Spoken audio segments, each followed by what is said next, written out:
with the beautiful girl that I met made in Japan. The beauty of her face was beyond my wildest dreams. Assalamualaikum warahmatullahi wabarakatuh. Halo, balik lagi dengan kita. Jadi di sini kita bakal ngejelasin tentang artikel keadilan sosial ekologis dalam pengelolaan sumber daya alam, analisis teori, kasus, dan perbandingan internasional. Selamat menyaksikan. Bye-bye. Selamat menyaksikan.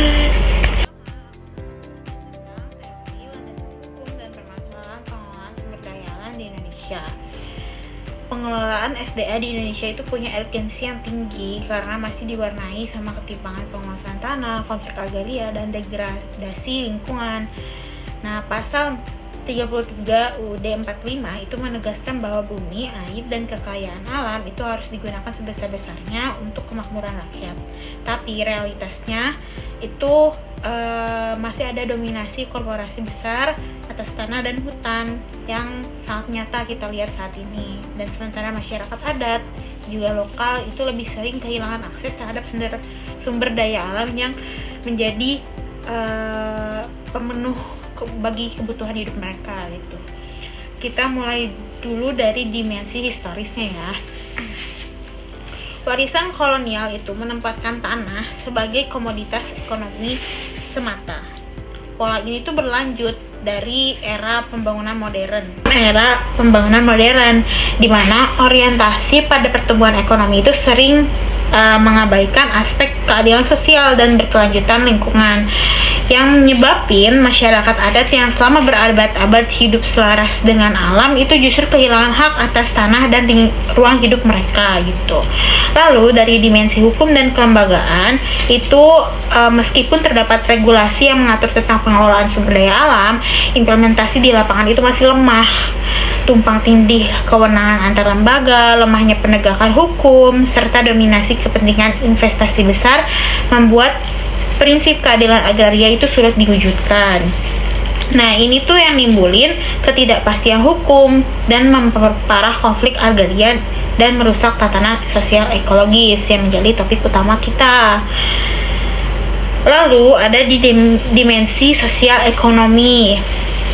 Itu tuh ada ketimpangan akses terhadap SDA yang berimplikasi langsung pada kesejahteraan masyarakat.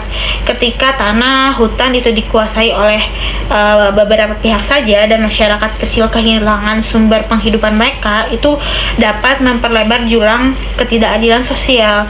Sehingga reforma agraria dalam hal ini bukan hanya agenda redistribusi tanah, tetapi juga instrumen untuk memperkuat demokratisasi ekonomi, meningkatkan daya tawar masyarakat kecil, dan juga menjaga keberlanjutan ekologi.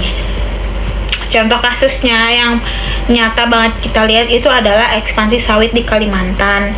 Masyarakat adat tuh kehilangan hak komunal mereka akibat ekspansi ini gitu, karena tanah yang dulu mereka jadikan sebagai sumber penghidupan, tanah yang dulu mereka bahkan bisa bisa mengelolanya itu udah nggak bisa dikelola lagi sama mereka karena diambil gitu sama segelintir pihak gitu.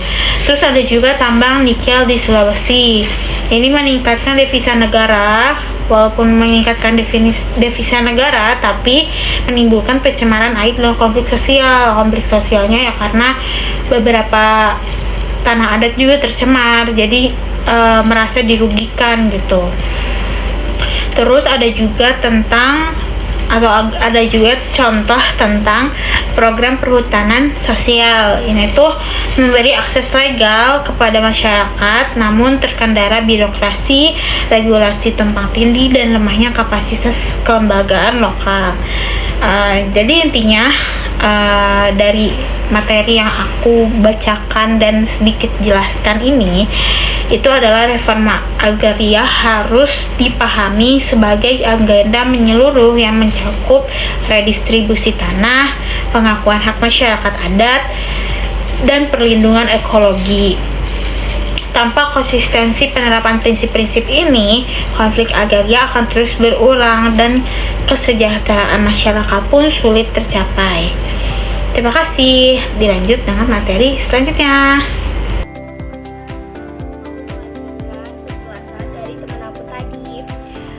Materi kedua, perbandingan internasional dan rekomendasi kebijakan untuk Indonesia. Pengalaman negara lain memberikan pelajaran berharga bagi Indonesia dalam merumuskan kebijakan pengelolaan sumber daya alam yang lebih adil dan berkelanjutan. Praktik internasional ada 3. Yang pertama, Swedia menekankan pengelolaan hutan rakyat melalui kepemilikan kecil yang didukung kebijakan pemerintah. Keberhasilan model ini terletak pada partisipasi aktif masyarakat lokal sehingga tercipta rasa kepemilikan dan tanggung jawab terhadap kelestarian lingkungan. Yang kedua, Kanada mengintegrasikan masyarakat adat dalam kebijakan publik. Pendekatan ini menghasilkan tata kelola sumber daya alam yang lebih inklusif, di mana masyarakat adat tidak hanya diakui haknya, tetapi juga dilibatkan dalam proses pengambilan keputusan. Dan yang terakhir, Jerman menonjol dalam pengendalian polusi air melalui regulasi ketat, penggunaan teknologi canggih dan sistem monitoring yang transparan. Transparansi ini menciptakan mekanisme kontrol sosial yang efektif, di mana masyarakat sipil berperan aktif sebagai pengawas. Relevansi bagi Indonesia ada 3 guys. Yang pertama, partisipasi masyarakat. Indonesia perlu memperkuat program perhutanan sosial agar tidak sekadar administratif, melainkan benar-benar membangun partisipasi masyarakat sebagai aktor utama. Yang kedua, pengakuan hak adat. Pengakuan formal harus diikuti dengan partisipasi nyata dalam perencanaan dan implementasi kebijakan sumber daya alam. Dan yang terakhir ada regulasi lingkungan. Indonesia perlu meniru model Jerman dengan membangun sistem pengawasan berbasis teknologi digital atau sensor kualitas air, platform data terbuka, agar masyarakat sipil dapat ikut mengawasi aktivitas industri dan tambang. Rekomendasi kebijakan yang pertama, reformasi agraria sebagai agenda transformasi struktural, menyatukan dimensi sosial, ekonomi, politik, dan ekologis. Yang kedua, reformasi kelembagaan hukum, memperkuat koordinasi antar lembaga, menegakkan hukum secara konsisten, dan mengurangi fragmentasi regulasi. Yang ketiga, ada keterbukaan informasi publik, memberi akses penuh kepada masyarakat terhadap data konsesi tanah, izin usaha, dan putusan pengadilan terkait sengketa agraria. Dan yang keempat, ada pengawasan berbasis teknologi, membangun sistem monitoring transparan untuk memperkuat akuntabilitas dan mencegah praktik korupsi. Kesimpulan dari materi 2 ini adalah Indonesia dapat mengambil pelajaran bahwa kebijakan yang baik harus diikuti dengan mekanisme implementasi yang konsisten, partisipasi masyarakat yang luas, serta sistem pengawasan yang transparan. Dengan adaptasi praktik internasional, tata kelola sumber daya alam di Indonesia dapat diarahkan pada keadilan sosial ekologis yang berkelanjutan. Terima kasih. Itu adalah materi dari artikel kita. Semoga bermanfaat buat teman-teman semuanya. Kalau ada tutur kata kami yang salah atau menyakiti hati teman-teman, mohon maaf. Sekian dari kami. Wassalamualaikum warahmatullahi wabarakatuh. Dadah. This dreams like cherry blossoms blooming in the mountains